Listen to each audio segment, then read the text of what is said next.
What's going on, everybody? Welcome back to the Zank Wonch channel. Today we're going to be taking a little bit of a sidestep from the movie industry and step into something that I find a little more interesting, the music industry. This video is going to be a little bit different. I'm trying something out, seeing how it sticks. So if you're interested, grab that Chipotle, sit down, and we're about to chat for about 8 minutes. And if not, I have plenty of other videos you can check out. So today we're going to be talking about songs that should have never been hits. You ever notice how in the music industry, nobody actually knows what a hit is? Like, not the artists, not the labels, not the producers, nobody. Because some of the biggest songs ever made, they were throwaways, jokes, accidents, and most of the time songs that the artist didn't even really like. And somehow, those are the ones that changed the music industry forever. So today, we're gonna walk through a few songs that were never supposed to be hits, and if you know some of them, awesome. If not, sit down and let's learn a thing. This is an education channel now.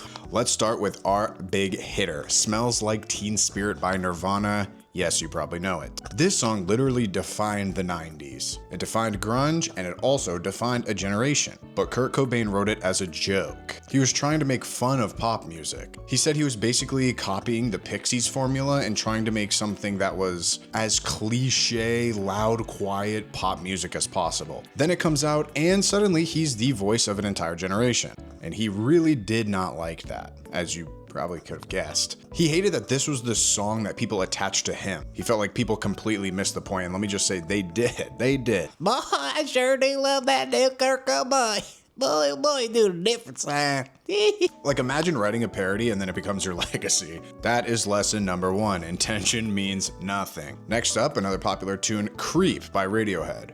This is wild because this is the song that made them famous and they all hated it. Why, you might be asking, is because they thought it was too simple, too whiny, too basic. The BBC even banned it at first, and for years the band didn't even play it live because they didn't want to be associated with the song. Because while they thought that it was basic, people thought it was honest.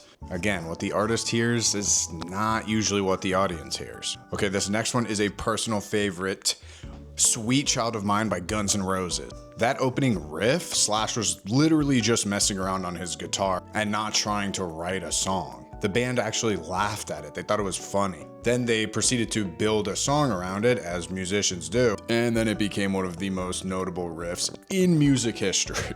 This next tune is a little topical because of the new movie coming out, Billie Jean by Michael Jackson. This one almost got ruined by professionals. Quincy Jones, a legendary producer, wanted to cut the song almost in half. He said it was way too long and said that listeners would get bored. And then Michael, he fought him on it super hard. The bassline intro everybody knows, that didn't exist. The part of the song that everybody realizes in like half a second almost was deleted because it didn't follow Quincy's rules. And sometimes rules are the problem. All right, let's fast forward and get away from this boomer talk. A more recent tune is Old Town Road by Lil Nas X. This man purchased a beat for $30 online, made the song as a meme, and then posted it. It blows up on TikTok. Billboard removes it from the country charts because they decide that it's not country enough. So what happens? It becomes the longest #1 running song in history. A meme, a $30 beat, I mean, doesn't seem like it takes much these days. Our final tune we have here is one that I really respect. Respect by Aretha Franklin. This song was actually originally created and recorded by the GOAT, Otis Redding. In his version, it's a man asking for respect when he comes home. Now that it's a woman demanding respect, it becomes a civil rights anthem, a feminist anthem, and a historic record, and a great song to sing in karaoke.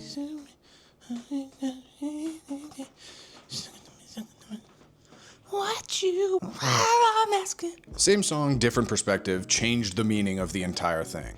It was never meant to be political or historic, but authenticity did that on its own. So you might be asking, what do all of these songs have in common? Nobody knew. That's what they have in common. Nobody knew. Not the artists, not the producers, not the labels. The songs that truly changed music were jokes, throwaways, fight against good advice, memes, accidents, reinterpretation, And somehow, those are the ones that last forever. And truly, I do think this is the most important thing about music that nobody really talks about. We act like hits are engineered and manufactured, like someone in a room has some sort of formula. But history shows that this is quite the opposite. The songs that matter usually are the ones where people are not trying to follow any rule set at all. They were just being honest or messing around or trusting their gut. Now, this doesn't mean all songs that don't follow a formula that are made are gonna become some crazy earth-shattering movement. Trust me, there's a couple of them out there that are not too good. My developmental years were during the SoundCloud generation, so I'm trained in this. But the next time you hear a song and think something along the lines of, This is too simple, or this is too weird. or this is different, I don't like this, that just might be the one. Let me know in the comments down below if you guys learned anything. And if not, I failed. I'll catch you guys on the next episode. We'll see what it's gonna be. Maybe I'll do a food review. Maybe we could do like a river review, like do like the top 10 coolest rivers in the world. I don't know. Something nice like that. Like, comment, subscribe, notifications, bookmark me to your tabs, set this picture as your background on your desktop, and pray for me. All right, guys, see you in the next one. Goodbye.